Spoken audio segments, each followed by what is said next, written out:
Noël est un merveilleux moment pour moi. J'ai tellement de souvenirs en lien avec cette fête. Un sapin décoré de guirlandes et de boules, une table remplie de bonnes choses à manger, dindes, huîtres, bûches, des cadeaux tout pleins. Quand on les ouvre, c'est un pur plaisir. Dehors, la neige tombe et forme une couche enveloppant tout d'un blanc. Pourtant, il y a une longue période où je détestais Noël. Cela commença à mes 3 ans. À cette époque, je vivais avec mes parents. Une merveilleuse vie pour une petite fille. Mais un jour, ma mère me dit de rester devant un bâtiment, car il devait aller chercher un cadeau pour moi. Après partir, et je les ai attendus longtemps. Je finis par m'asseoir et mes yeux se fermèrent de fatigue. Puis une dame me réveilla et me demanda ce que je faisais dans le froid, seule. Je lui expliqua tout et son regard prit une mine triste. À 3 ans, il est difficile de comprendre le monde. Elle me prit la main et me proposa de la suivre. Après quelques minutes de marche, nous arrivâmes devant un grand bâtiment où il y avait écrit orphelinat. Un pas à l'intérieur et une évidence. Je n'en ressortirai pas de sitôt. La réalité me frappa tel un poignard dans le dos. Mes parents ne reviendraient jamais. À cet instant, ma haine de la fête de Noël s'est développée. Je ne voulais plus en entendre parler. Désormais, j'étais juste Manaï, la petite orpheline rejetée de ses parents. Au cours des années, je m'isolais des autres enfants. Mon sourire s'est transformé en colère. Mon côté gentil a disparu pour faire place à une enfant remplie de haine envers ce monde. À cause de tous ces bouleversements, j'ai développé des crises de nerfs. Je cassais tout dans ces moments. Je ne contrôlais plus rien. Et celui qui osait évoquer Noël devant moi se faisait aussitôt frapper. Plusieurs enfants sont allés à l'hôpital pour de graves blessures. Je ne me rendais pas compte à quel point l'abandon de mes parents m'avait affecté au niveau psychologique. Cette impression d'avoir été un fardeau pour eux, d'être une enfant non désirée, tout cela a contribué à ma chute dans les abysses. Le personnel de l'orphelinat ne m'a jamais mis pour l'adoption à cause de mon caractère violent. À chaque fois que des parents venaient, ils m'isolaient pour que je n'effraie pas les potentiels adoptants. Inconsciemment, les enfants comme le personnel m'ont laissé plonger dans ce cercle vicieux de la solitude et de la violence. Noël était devenu mon cauchemar. Le pire, c'est que je suis née le même jour, soit le 25 décembre. Alors je ne fêtais pas non plus mon anniversaire. Puis les choses ont pris une nouvelle tournure. Une tournure à laquelle je ne m'attendais pas, auquel aucune personne n'aurait imaginé pour moi. Et tout cela il y a une seule personne, Monsieur Cook. C'était un grand monsieur d'un âge avancé, environ la soixantaine, moustachu et grande barbe blanche. Il portait des lunettes rondes. Il vivait seul dans une maison isolée du village. Personne ne savait grand-chose de lui, mais depuis quelques années, il venait à l'orphelinat pour fêter Noël. Il faisait des dons incroyables en achetant des jouets pour les orphelins et le personnel. Je regardais tout cela de loin, mais derrière son sourire, je sentais une tristesse profonde en lui. Je ne saurais pas pourquoi, mais j'avais cette impression en le voyant. Quelques jours après mes 10 ans, le directeur de l'orphelinat est venu me chercher dans ma chambre. Bonjour Manaï, prépare ta valise, ma chère. Pourquoi ? Manaï, tu prépares ta valise. Après, tu viendras à mon bureau. Quelqu'un est venu te chercher. Qui ? Tu verras. Après cette dernière phrase, il partit de ma chambre. Je ne savais pas quoi penser. Qui m'accepterait sachant mon passé violent ? Je fis mes valises avec lenteur. Cela me prit 15 bonnes minutes avant de sortir. Il me fallut encore 10 minutes pour arriver au bureau du directeur. J'hésitais à frapper à la porte. J'imaginais tellement de scénarios. Mes parents ? Impossible. C'est là que je ne serais pas revenu. Des adoptants ? Peu probable. Vu qu'ils ne me voyaient pas, j'inspirais un bon coup et frappais. Entrez. Ah, Manaï, je t'attendais. Tu te souviens de Monsieur Cook? Oui, il vient lors des jours maudits. Mademoiselle. Bien. Ce monsieur a décidé de t'adopter.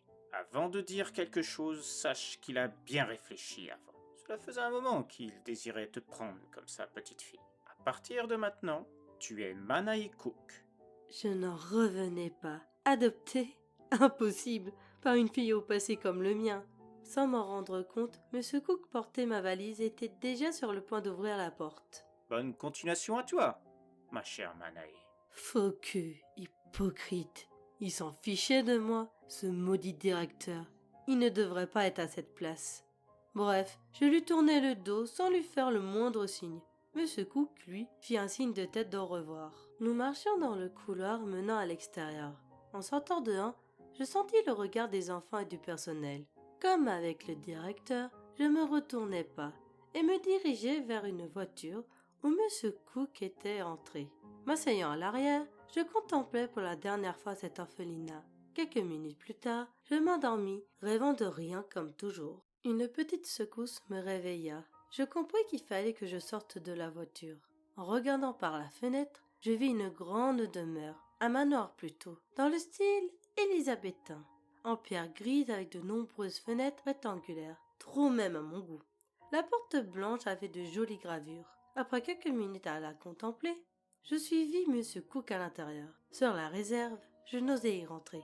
Entre. Je me retournai et le vis, un regard neutre avec des yeux reflétant une tristesse profonde. Pourquoi cela, étrange personnage? M. Cook me poussa un peu pour m'inciter à entrer. Je fis un mouvement brusque et m'éloignai de lui de plusieurs pas, me faisant aller dans le manoir. Ne me touchez pas, je déteste cela. Bien, comme tu voudras. Il entra et passa à côté de moi sans me toucher. Surprise, je restai sur place. Sa réaction m'avait étonnée. L'homme me fit signe de le suivre. Nous montâmes les escaliers lentement pour arriver devant une porte. Ce sera ta chambre. Quand tu auras rangé toutes tes affaires, viens me voir dans le salon. En descendant l'escalier, tu vas à droite et tu atterriras au salon. Prends ton temps, nous ne sommes pas pressés.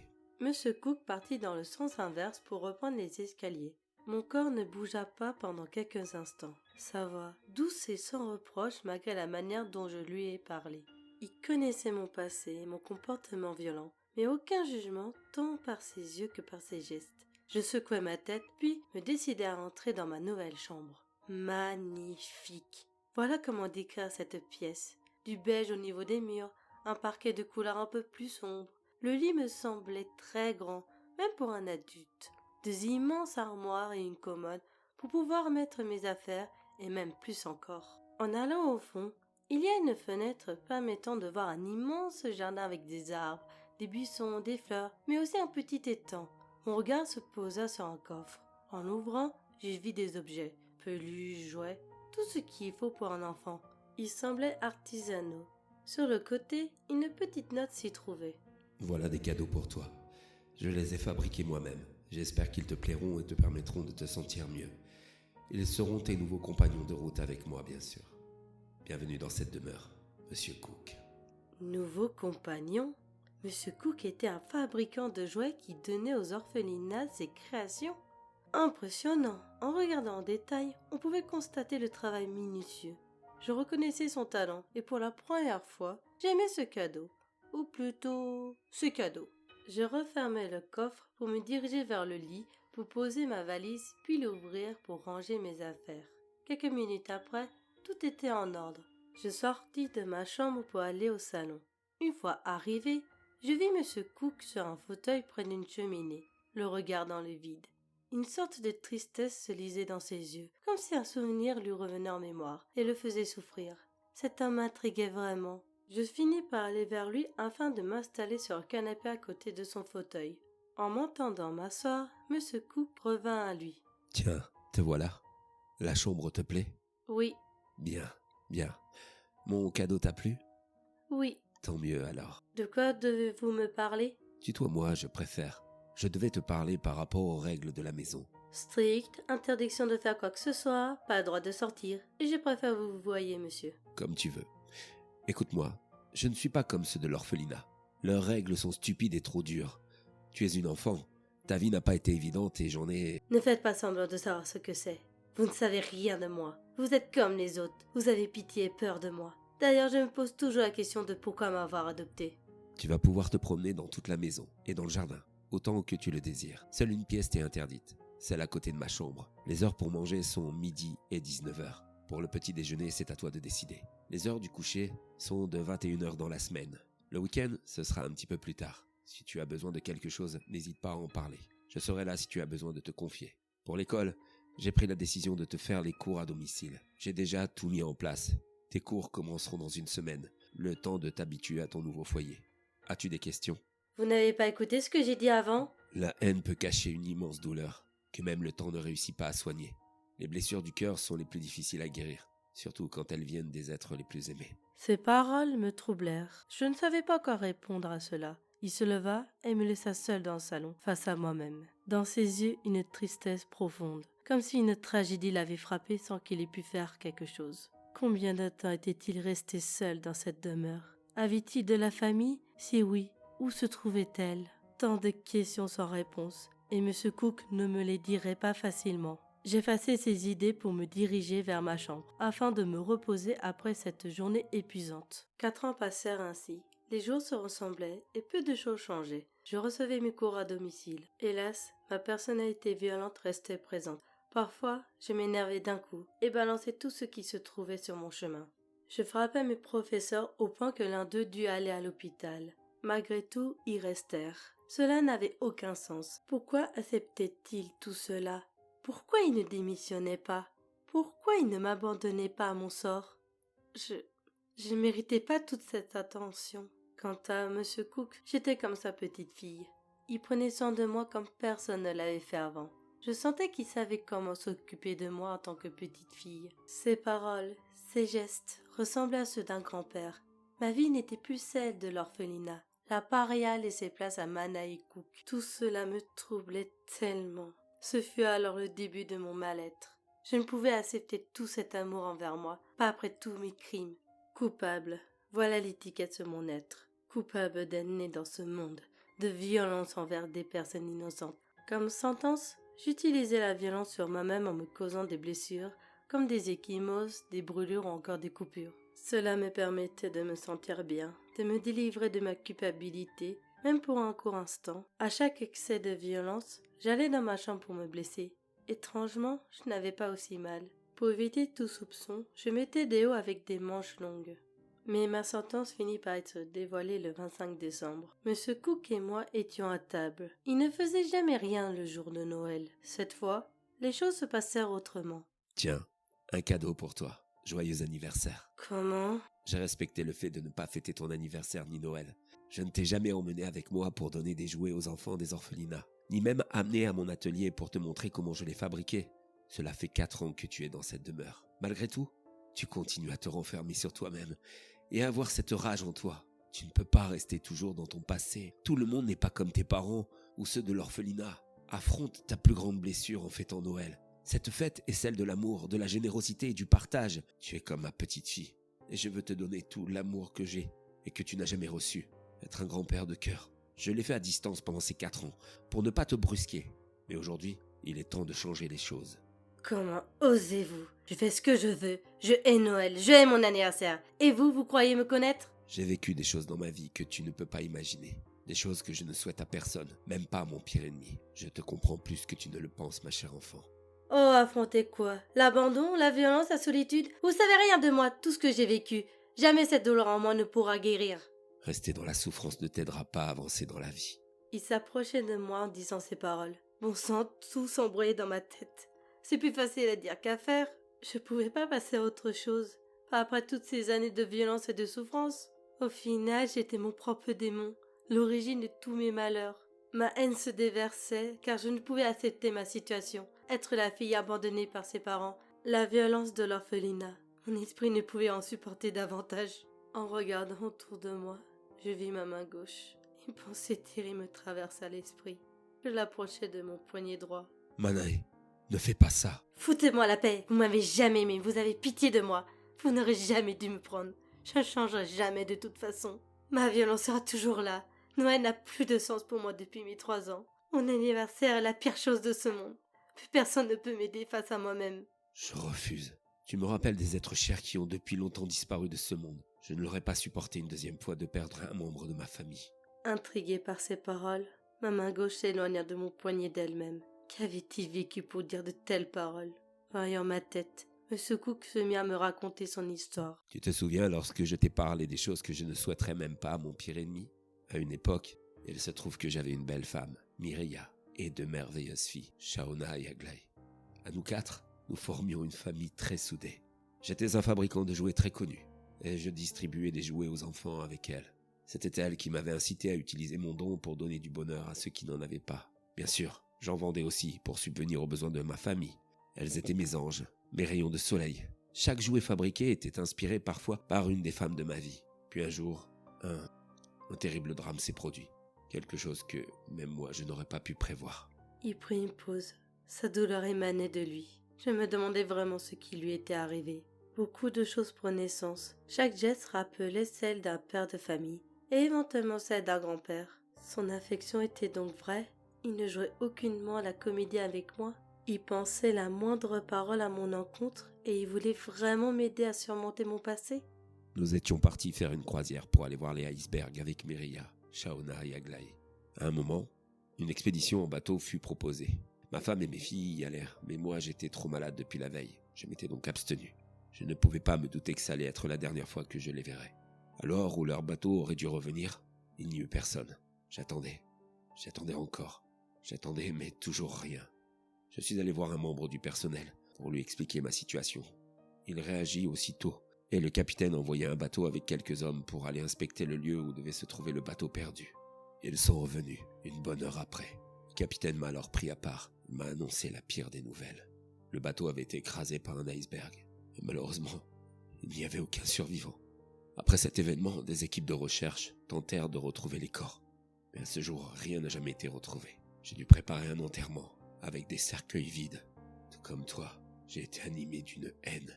Je ne voulais plus voir personne, plus rien fêter, plus rien faire. Des années à rester dans les ténèbres, dans cette solitude, par crainte de revivre la même chose.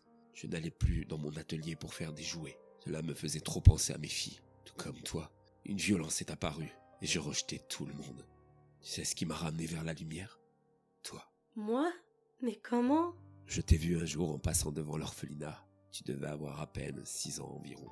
Tu étais seul dans la cour. Personne n'était avec toi et tu n'avais aucun jouet pour t'amuser. Tes yeux m'ont fait penser aux miens. Il y avait tellement de tristesse derrière une armure de colère. J'ai décidé d'y entrer pour me renseigner sur toi et on m'a appris que tu haïssais Noël et par conséquent aussi ton anniversaire, à cause de l'abandon. C'est là que j'ai eu un déclic. Je me suis mis à refabriquer des jouets afin de pouvoir les offrir aux enfants, mais aussi pour venir te voir. Je désirais t'aider à surmonter tes souffrances, mais tu ne t'approchais jamais de moi. Tu me dévisageais toujours avec un regard froid. Cela a duré quelques années. Je n'ai pas immédiatement pensé à ton adoption. Ça m'est venu seulement quelques mois avant. Je vois. Tu sais, mes filles me disaient souvent quelque chose à Noël. Je souhaite que tous les enfants du monde puissent avoir un jouet pour s'amuser et contempler la beauté de ce monde. Je veux que chacun puisse être dans une merveilleuse famille pour ne pas souffrir de la solitude ou de la tristesse. Si un jour je devais disparaître, promets-moi de ne jamais être seule, d'avoir une présence dans la maison. Je suis votre cadeau de Noël en quelque sorte, si je comprends bien. Selon toi. Mon corps s'effondra, ne supportant plus toute cette pression. Des larmes coulèrent sur mes joues sans s'arrêter. Pour les cacher, je voulus mettre mes mains, mais à la place, des bras réconfortants m'entourèrent. Je reconnus le parfum de M. Cook et je sentis quelque chose de liquide. Il pleurait lui aussi. Chacun exprimait sa douleur. Moi mon abandon et lui la perte de sa famille. Sans m'en rendre compte, Morphée m'avait emporté ailleurs. Le lendemain, je me réveillai avec un déclic. Je me levai pour aller dans la fameuse pièce interdite. Et une fois devant, j'y entrai. Un atelier. Voilà ce que renfermait cette salle. Par instinct, j'allais vers la table pour toucher les outils et tout. Je m'imaginais Papy Cook fabriquer des jouets de toutes sortes. Il y mettait du cœur à l'ouvrage pour rendre les enfants heureux lors de Noël. Que fais-tu ici, Manae? Désolée, je me suis dit que je voulais... Tu voulais quoi? La discussion d'hier m'a créé un déclic. Ne vous moquez pas, mais je souhaite enlever l'obscurité qui a apparu dans mon cœur depuis des années. Je désire aller vers cette lumière, celle que tu représentes pas... Papy. Manae, tu m'as tutoyé. Tu m'as appelé Papy. Pas facile, mais tu es mon grand-père, celui qui m'a ramené. Alors on peut commencer par cela, et après travailler sur les autres points. Dis-moi, cela t'intéresserait que je t'apprenne à fabriquer des jouets? Voilà comment ma vie a changé. Une seule rencontre m'a libérée de tous mes tourments. Bien sûr, tout cela ne s'est pas fait du jour au lendemain. Il a fallu du temps avant que mon âme soit en paix. 1 an, je crois, pour me débarrasser de mes démons. Dans le même temps, j'ai appris à fabriquer des jouets. Cela est devenu mon métier quelques années plus tard. Et avec Papy Cook, nous avons ouvert une entreprise de jouets. À chaque Noël, nous allions dans les orphelinats de la contrée pour donner des jouets. Leur sourire me remplissait le cœur. Noël est devenu ma fête préférée et mon anniversaire un incroyable jour. Des années passèrent comme cela. Papy Cook m'avait vu rencontrer l'amour de ma vie et me marier. Ses sourires illuminaient ma vie. Son rire me faisait penser à celui du personnage du Père Noël. Puis un jour, l'état de mon grand-père s'est dégradé et il a fini par quitter notre monde. Sa mort m'a énormément affectée. Il n'avait aucune famille à part moi. Papy Cook m'a sauvé de l'orphelinat, m'a permis de surmonter la douleur, de cesser ma violence et ainsi d'avoir une meilleure vie. Après sa disparition, j'ai décidé de continuer son œuvre. Malgré mon cœur brisé par cette perte, je me devais de faire en sorte que d'autres enfants puissent avoir des jouets dans notre petite contrée. Désormais, je devais voler de mes propres ailes. Cook, mon grand-père, est toujours avec moi quoi qu'il arrive. Et je me dis aussi qu'il a rejoint sa femme et ses filles après tant d'années de séparation. J'ai grandi maintenant. Je suis âgée de 30 ans, mère de 3 merveilleux enfants. J'ai honoré la mémoire de mon grand-père de cœur en fêtant Noël et mon anniversaire avec tellement de bonheur. Mes petits-uns sont les meilleures choses que j'ai eues dans la vie. Un cadeau de sa part, une bénédiction. Vous allez comprendre plus tard. Après que mes 3 petits soient allés se coucher, je descends dans la cuisine. Je mets toujours de côté des gâteaux et un verre de lait, puis les dépose sur une petite table devant la cheminée. Une fois tout cela fait, je m'assois sur une chaise. Chaque année, je le faisais en sachant qu'il viendrait. Vous vous demandez pourquoi? Il n'est jamais vraiment parti. Au fond, je sais qu'il sera toujours dans mon cœur, et grâce à lui, Noël a désormais un sens. Alors, je vous souhaite à tous un joyeux Noël.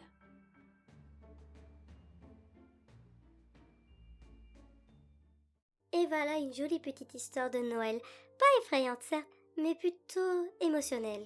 Dans toute sa pasta, il y a une part d'horreur. Et là, pour le coup, Manaï n'a pas eu un passé très facile. Mais grâce à celui qui l'a ramené, c'est-à-dire Monsieur Cook, la petite Manaï a pu non seulement faire face à ses propres démons, mais aussi à passer de merveilleux moments lors des festivités de Noël.